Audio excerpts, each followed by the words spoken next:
أعوذ بالله من الشيطان الرجيم. بسم الله الرحمن الرحيم. واسألهم عن القرية التي كانت حاضرة البحر إذ يعدون في السبت إذ تأتيهم حيتانهم يوم سبتهم شرعا ويوم لا يسبتون لا تأتيهم كذلك نبلوهم بما كانوا يفسقون.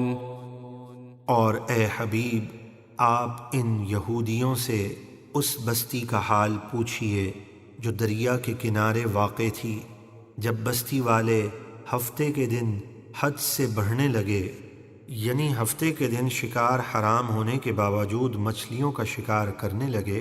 جب ہفتے کے دن ان کی مچھلیاں پانی پر تیرتی ہوئیں ان کے سامنے آتیں، اور جس دن ہفتہ نہ ہوتا وہ ان کے سامنے نہ آتیں، ہم اسی طرح ہفتے کے دن زیادہ مچھلیاں بھیج کر انہیں آزماتے تھے کیونکہ وہ نافرمان تھے. وَإِذْ قَالَتْ أُمَّةٌ مِّنْهُمْ لِمَ تَعِظُونَ قَوْمًا اللَّهُ مُهْلِكُهُمْ أَوْ مُعَذِّبُهُمْ عَذَابًا شَدِيدًا قَالُوا مَعْذِرَةً إِلَىٰ رَبِّكُمْ وَلَعَلَّهُمْ يَتَّقُونَ. اور جب ان میں سے ایک گروہ نے نصیحت کرنے والوں سے کہا، تم ایسے لوگوں کو کیوں نصیحت کرتے ہو جنہیں اللہ ان کی نافرمانی کی وجہ سے ہلاک کرنے والا ہے یا سخت عذاب دینے والا ہے؟ وہ بولے، یہ نصیحت تمہارے رب کی بارگاہ میں معذرت پیش کرنے کے لیے ہے تاکہ ہم پر برائی سے نہ روکنے کا الزام نہ رہے، اور اس امید پر کہ شاید وہ نافرمانی سے باز آ جائیں. فَلَمَّا نَسُوا مَا ذُكِّرُوا بِهِ أَنجَيْنَا الَّذِينَ يَنْهَوْنَ عَنِ السُّوءِ وَأَخَذْنَا الَّذِينَ ظَلَمُوا بِعَذَابٍ بَئِيسٍ بِمَا كَانُوا يَفْسُقُونَ. پھر جب وہ حد سے بڑھنے والے اس نصیحت کو بھلا بیٹھے جو انہیں کی گئی تھی، تو ہم نے ان لوگوں کو نجات دی جو برائی سے روکتے تھے، اور ظالموں کو برے عذاب میں مبتلا کر دیا کیونکہ وہ نافرمانی کرتے تھے. فَلَمَّا عَتَوْا عَمَّا نُهُوا عَنْهُ قُلْنَا لَهُمْ كُونُوا قِرَدَةً خَاسِئِينَ. پھر جب انہوں نے اس کام سے سرکشی کی جس سے انہیں روکا گیا تھا، یعنی حرام ہونے کے باوجود ہفتے کے دن شکار کرتے رہے، تو ہم نے ان سے فرمایا تم دھتکارے ہوئے بندر بن جاؤ.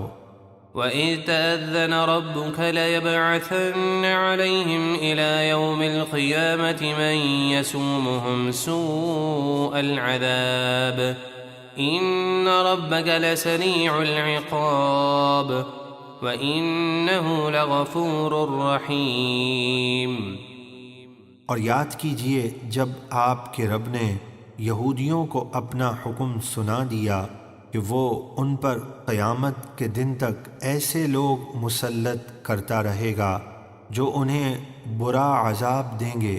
بے شک آپ کا رب نافرمانوں کو ضرور بہت جلد عذاب دینے والا ہے، اور بے شک وہ توبہ کرنے والوں کو بہت بخشنے والا نہایت رحم فرمانے والا ہے.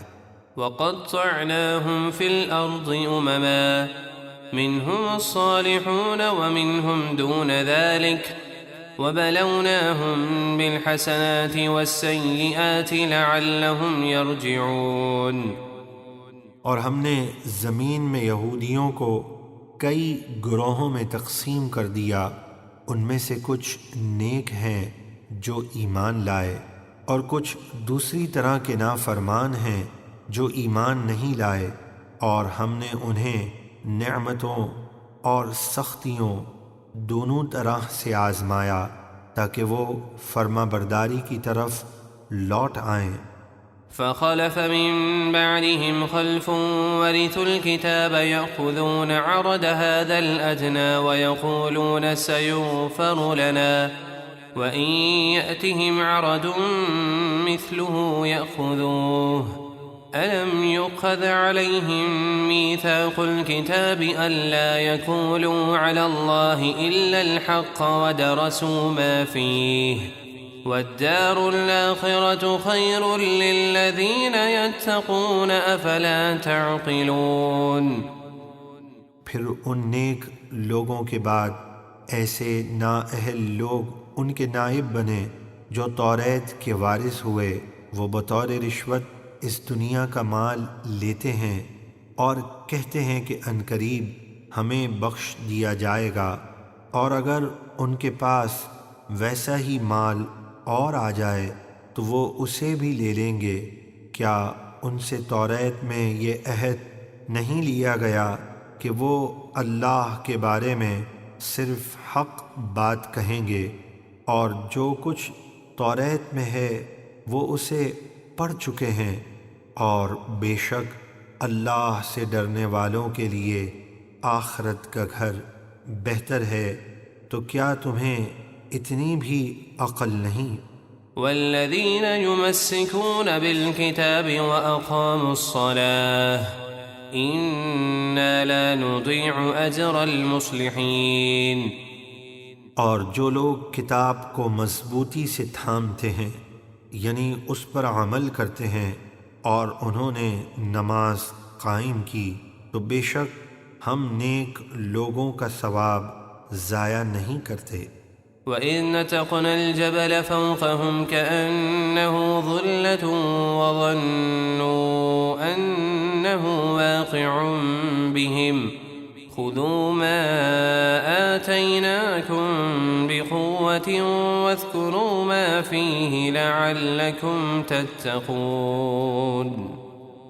اور جب ہم نے طور پہاڑ کو ان یہودیوں پر سائبان کی طرح بلند کیا، جب موسیٰ علیہ السلام اپنی قوم کے پاس توریت لے کر آئے تو انہوں نے اسے ماننے سے انکار کر دیا، جس کی وجہ سے اللہ تبارک و تعالیٰ نے طور پہاڑ ان کے سروں پر بلند کر دیا، اور وہ سمجھے کہ وہ ان پر گر پڑے گا۔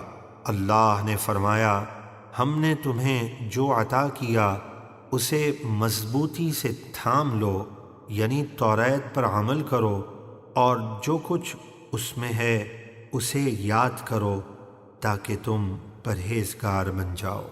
صدق اللہ العظیم۔